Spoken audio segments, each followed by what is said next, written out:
ఇరాన్తో దీర్ఘకాలిక మిత్రత్వం, మోడీ సర్కారు దౌత్య పరిణితి వెరసి హర్మూజ్ దగ్గర భారత నౌకలకు అనుమతులు దక్కుతున్నాయి. లేటెస్ట్గా గల్ఫ్ నుంచి భారీ ఎల్పీజీ లోడ్తో భారత్ వస్తున్న మరో నౌక గ్రీన్ ఆశా ప్రజెంట్ హర్మూజ్ యుద్ధ నీడం దాటి భారత్ వైపు పయనిస్తోంది. హర్మూజ్ జలసంధి ప్రపంచ దేశాలకు ఓ రెడ్ ఫ్లాగ్ లాంటిది. గల్ఫ్ నుంచి వచ్చే ఏ నౌకైనా దీని గుండా ప్రయాణించాలంటే ఇరాన్ అనుమతి ఉండాల్సిందే, లేదంటే దాని భద్రత ప్రమాదంలో పడినట్లే.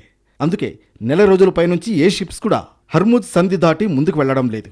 ఒక్క భారత్ షిప్స్ను మాత్రం అనుమతించింది ఇరాన్. గల్ఫ్ నుంచి భారీ ఎల్పీజీ లోడ్తో భారత్కు బయలుదేరిన మరో నౌక గ్రీన్ ఆశా హర్మూజ్ జలసంధిని సురక్షితంగా దాటింది. మరికొన్ని రోజుల్లో ఇక్కడికి చేరుకోనుంది. హర్మూజ్ను సురక్షితంగా దాటి వచ్చిన 9వ భారత నౌక ఇది. జలసంధి నుంచి ఇప్పటి వరకు భారత జెండాతో 8 నౌకలు సురక్షితంగా హర్మూజ్ దాటి వచ్చినట్లు అధికారులు తెలిపారు. వీటిలో 2 ఎల్పీజీ నౌకలు గత 2 రోజుల్లో హర్మూజ్ను దాటాయని అధికారులు పేర్కొన్నారు. ఇవి రెండూ కలిపి 94,000 టన్నుల ఎల్పీజీని తీసుకొస్తున్నాయన్నారు.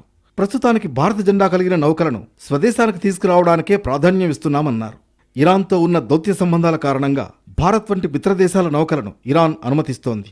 గ్రీన్ ఆశా నౌక కూడా ఇరాన్ ప్రాదేశిక జలాల మీదుగా ప్రయాణించి సురక్షితంగా బయటకు వచ్చింది.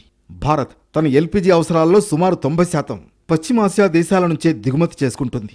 హర్మూజ్ జలసంధి కూడా గ్యాస్ రాకపోతే దేశంలో భారీగా కొరత ఏర్పడే ప్రమాదం ఉంది. గ్రీన్ ఆశా వంటి నౌకలు రావడం వల్ల సరఫరాలో కొంత ఊరట లభిస్తుంది. దీనికి కొద్ది రోజుల ముందే గ్రీన్ శాన్వి అనే మరో పెద్ద నౌక కూడా ఇదే మార్గంలో భారత్కు చేరుకుంది. ప్రస్తుతం పశ్చిమాసియాలో పరిస్థితి క్లిష్టంగా ఉన్నప్పటికీ భారత నౌకాదళం మరియు విదేశాంగ శాఖ సమన్వయంతో మన ఇంధన నౌకలు సురక్షితంగా